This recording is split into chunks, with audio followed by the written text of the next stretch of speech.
I just sometimes think about something. I'm like, yeah, we should do it. Let's do partnership with that company and that company. And people in the office are like, yeah, you're crazy. They would never play along. And I'm like, why not? And then we make it happen. Welcome to 20-Minute Leaders. Just sit back, relax, and learn from the leaders of today. It's a journey. Each one is different, unique, inspiring. Let's get started. This episode is powered by J Ventures, a community-driven VC fund in Silicon Valley, and is sponsored by Leumi Tech, Hippo Insurance, Turing, Upwist Labs, and Hillel at Stanford. This one is all about buying online, and we love buying online. Meet Alon Gamzu, the CEO of Roundforest. Alon is co-founder and CEO of Roundforest, a global leader in the shopping recommendation space, and an angel investor. Roundforest's mission is to simplify shopping by helping consumers make better and quicker purchases and ultimately buy with confidence. Over 40 million shoppers rely on Roundforest tools for buying advice every month. Alon founded Roundforest after working at Google and before that at Intel's machine learning team. He holds a BSc in engineering from Ben-Gurion University. Alon Gamzu, thank you for joining me today. How are you? I'm great, Michael. Thank you for having me. It's an honor having you here. We look similar, and I'm taking that as a vote of confidence because I don't know what my girlfriend thinks about what I'm wearing, but as long as you're wearing what I'm wearing, I think that I'm okay.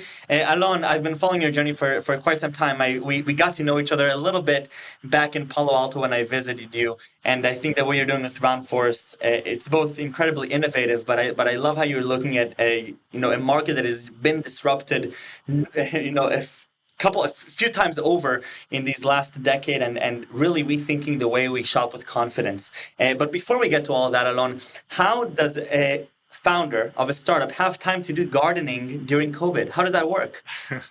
Well, actually, during COVID, it's maybe the easiest because you just stuck at home anyway. I just feel lucky I have some room for that gardening. I love that. And so what do you grow? Like all sort of stuff. I think what I'm most proud of is my tea and herb spot. I have like mint and all sort of other stuff, which I have no idea how to say in English, but all different types of herbs. And my other hobby is just to make tea and drink out of it. So, and now that I know that you are my neighbor, you are welcome to drop by for a cup of tea. I love it. Alon, your journey is sort of like, the classic journey that any investor would want in a founder, right? Ben-Gurion University to Intel, machine learning, Google on strategy and expansion and working with startups, and now Roundforest. And I have to sort of hear from you about your journey. Did you know you're going to be an entrepreneur later on when you joined Intel? Because you worked at two very large corporations, living the good life, and then you drop everything to go and create an early stage startup. So walk me a little bit through the journey that you've had.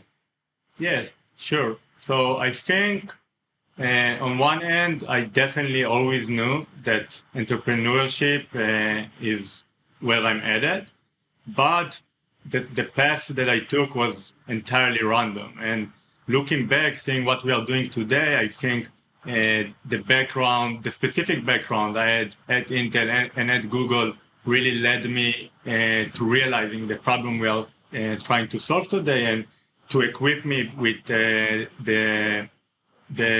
kind of knowledge that I need in order to do that. But it's always very random. I definitely didn't plan it. I think choosing where I went to school was the most random decision. It was like I just needed to sign up for some class because I wanted to get a visa to the US, and I need like a university approval. And I just signed up for something my friend signed up, both for the faculty and also for the specific university for Ben-Gurion. Just like one of my pals back then told me, come, it's going to be fun. And I'm like, yeah, sure, sounds like fun. Same as the Intel, it was like the most random job posting that I just joined when I was still in university. Amazing. Also, Google, I just joined because a good friend of mine that I was traveling with when I was like traveling to India was at the team there. And I had an entirely different plan. And she told me, you should check it out. I think you will find it interesting. So it all was very random.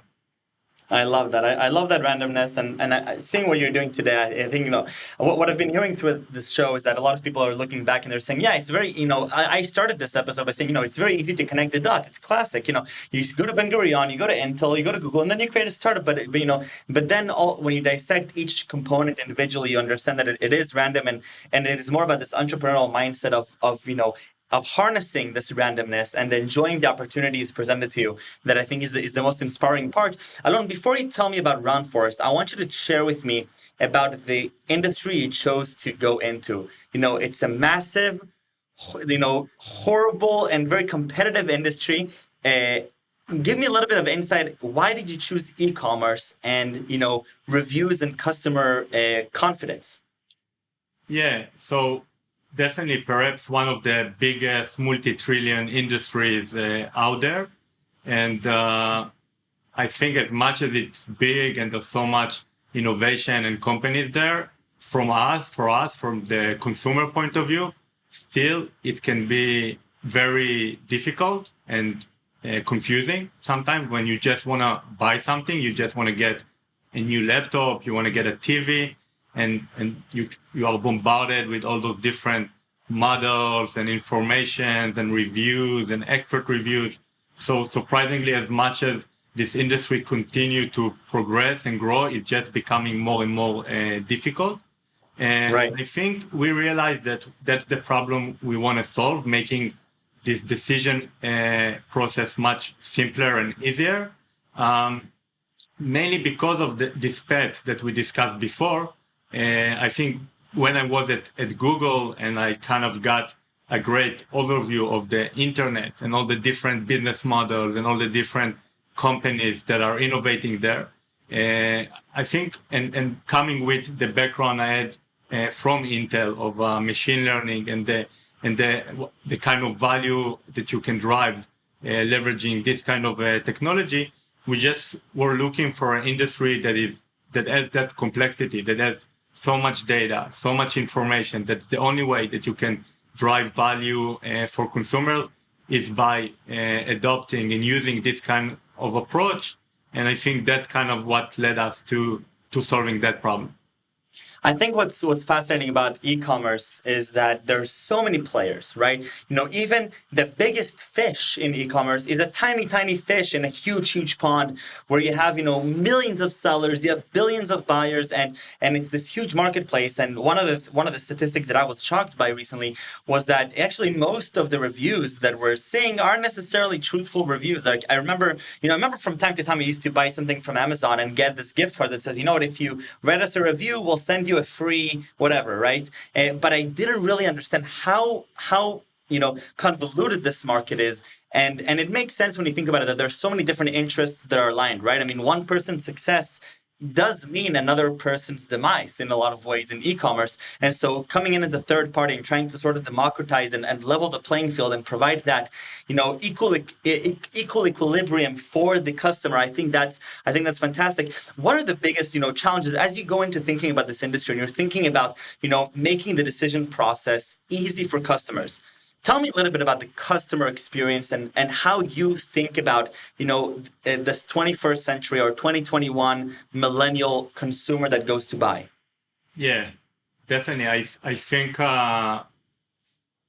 perhaps our biggest challenge is finding this perfect balance between there's like so much information and so many insight and data that we can show to our user and consumers.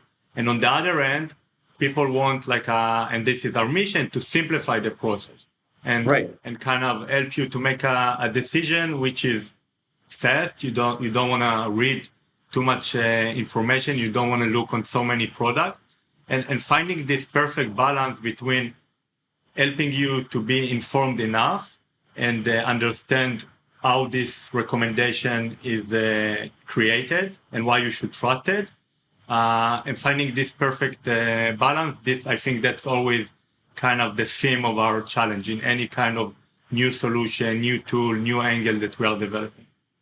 Right. And you one of the ways that you go about this whole thing is that you're actually, scanning millions of products, right? And you have also millions of people using you. So can you share with me more tangibly what is actually Roundforest and how are you actually helping, people make purchasing decisions easier? Yeah, definitely. So we have a few tools. Each one is a different experience and solve a kind of a different need of the user. We are Everything we do is B2C. It's direct to consumers. We have more than 40 million users that are coming and using Wow. our tools before making a decision. Um, I think the main kind of differentiator and edge and unique approach that we are bringing to that space of the shopping recommendation, which is a huge space, is the more technology driven approach. If you think about Right. the more traditional players in that space, consumer reports, which is basically been there forever and used to be like a print, and it's still actually a print that people get delivered to their home every day, and Wirecutter and CNET and some other well-known brands. All of them are very manual and they have expert and it's valuable. It has its own value for the users, but it's also limited in their capacity of the amount of user of product they can check, the amount of information they can look into, how updated they can be. And what we are bringing into this world is technology, is the ability to collect all the data that is already available out there and analyze that and come with insights, which are basically what you would have done if you had like endless time to go over all that information. So we want to save you that time and give you those curated insights. Right, but part, on the other double-edged sword of giving curated insights in an industry like e-commerce is that you have, for every search term that I could think of, even, any camera term or whatever, there's like millions of different decision points, right? And part of the goal of every seller is to make their product personalized for you while they're trying to personalize it for a million people. Mm-hmm. So how do you as Roundforest come and tackle some of the biases that I as a consumer can't ignore because I am an irrational decision maker, right? I will choose the more expensive bottle of wine just because it's more expensive. It's not necessarily the right one for me, as would probably be advised by Roundforest. So how do you actually go and sort of disconnect those biases through your platform? Great. And I think you just touched on our product vision. Kind of the path we are going is to be able to provide more and more personalized recommendation. I think no one today in the internet give you a recommendation that really knows you. Right. And that's exactly what we are trying to figure out.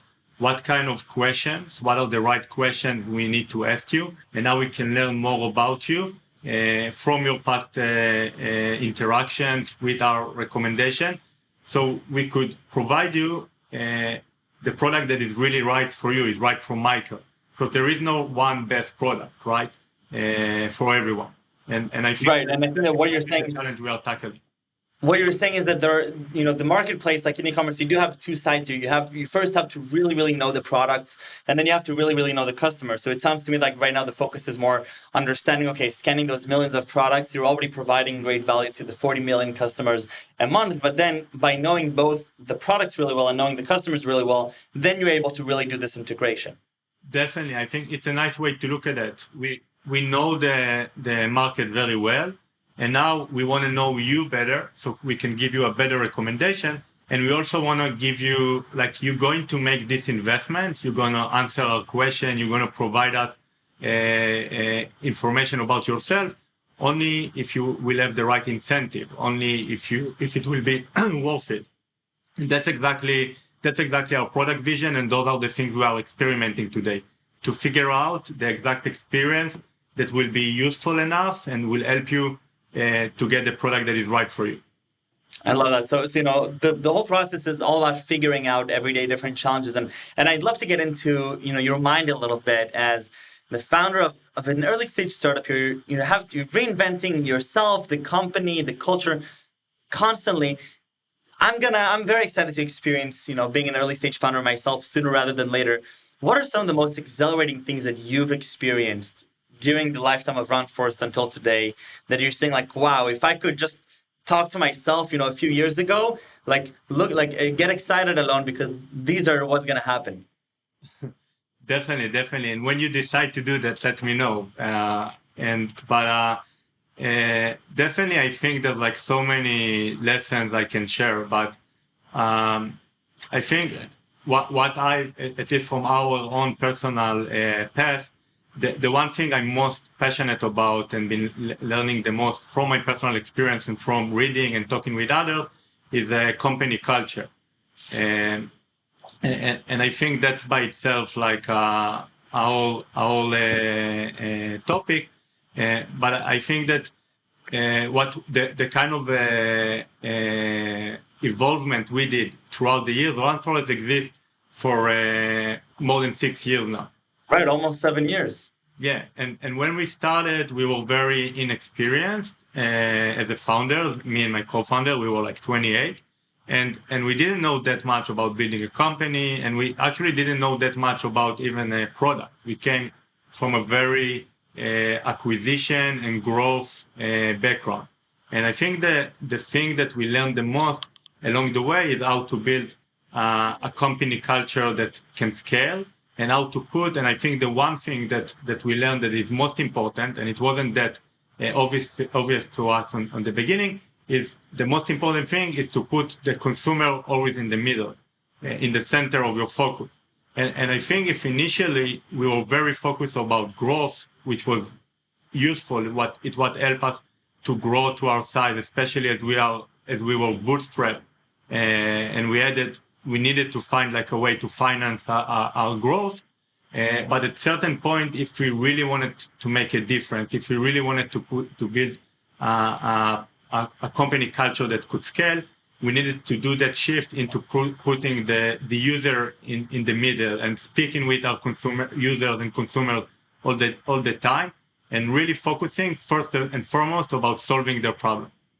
100%. And you touched on that a little bit, but it's very irregular to go almost 5 years, right? I remember reading an article, I guess it was, I can't believe it was a year and a half ago, bootstrapping a company for 5 years without raising a single dime. And, I'm saying, every entrepreneur or somebody who wants to be an entrepreneur, the very first question is, okay, when can I raise my pre-seed? Okay, when can I raise my seed and then Series A, etc.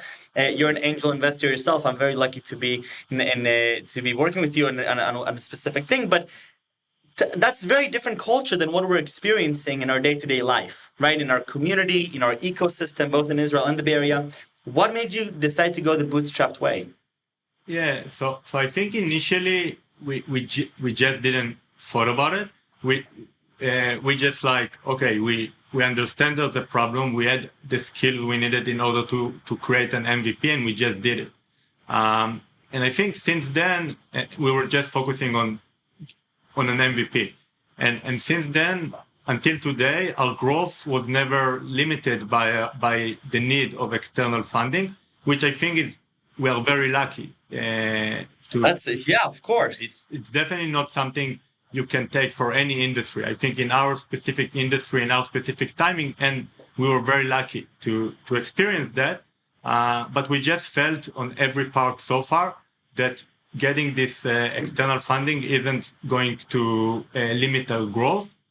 Nevertheless, it's definitely something that maybe at a certain point will be interesting, but luckily enough, we didn't need it so far.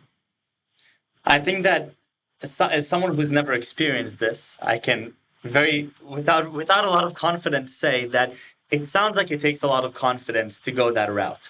In a world where PR is all about fundraising and your worth is dictated by your valuation, which can't really be decided unless you've fundraised.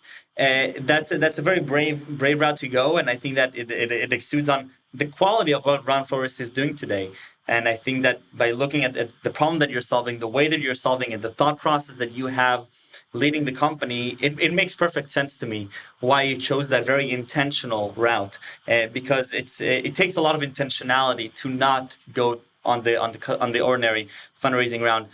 Alon, I really want to thank you for the time. You want to say something, right?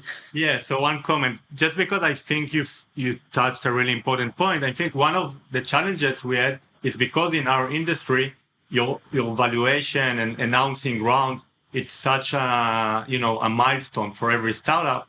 And we want to obviously get the top talent to join Roundforest. Right. And I think that's a discussion we had a lot of time with the talent that is used to asking, okay, what was your valuation in the last round? Right. And I think we are able to explain to them you should measure a company by other metrics, by their revenue, by their growth, and like think a little bit like an investor. And I think and I think people understand that we were able to drive the most amazing talent, and we have the most amazing team. And I think they really understand the important thing and the opportunity of the company, and also the benefit of not having investor and the flexibility that it gives you and to continue growing the way you think is right. I mean, it's literally just allowing you to focus more, right? It's focusing. If the ordinary startup has to focus on a few key pillars, one of the main ones is fundraising. You know, a lot of CEOs are saying fundraising is a full-time job. When you raise your seed, bye for 3 months. I'm fundraising. Don't talk to me, right? When you're raising Series A, by 6 months, I'm talking to VCs. Well, you didn't have to do that. You got to work on the product, finding product market fit, and obviously the results show. So Alon, thank you for sharing your time with me. I loved it. I love your journey, and I can't wait to continue working with you both on the investment side, but hopefully, in actually hands-on things. But before we go, I have to ask you the most important question, which is 3 words you would use to describe yourself. Okay, yeah. So it's always difficult to answer those questions about yourself. That's the hardest one. An interview. It's like applying to college. Who asks those questions? Exactly. But so the first question is definitely learning. I think I really like to learn new things, and I also try to try new things, even if I know I'm going to fail, because that's the best way to learn. The second word I choose is bold. I think it took me some time to understand. I just sometimes think about something. I'm like, yeah, we should do it. Let's do partnership with that company and that company. And people in the office are like, yeah, you're crazy. They would never play along. And I'm like, why not? And then we make it happen. So I don't know. It just just happened. And the third word, just to make it a bit more unique, I would say lazy. Like really deep inside, I think I'm lazy. The problem is because of that, I somehow work very hard all the time to try to find those creative and original solutions to make things work better. Without the need of working that hard. It doesn't work. And I think, by the way, our solution, our value for users is for lazy users. We want to enable consumers. Right. We want to help them not work that hard. So I think relating to your users is always is a good characteristic. Alon, toda rabba. Thank you very, very much. I'll see you on Ben Yehuda, and stay safe and stay healthy. Cool. Looking forward. See you on my next dog walk.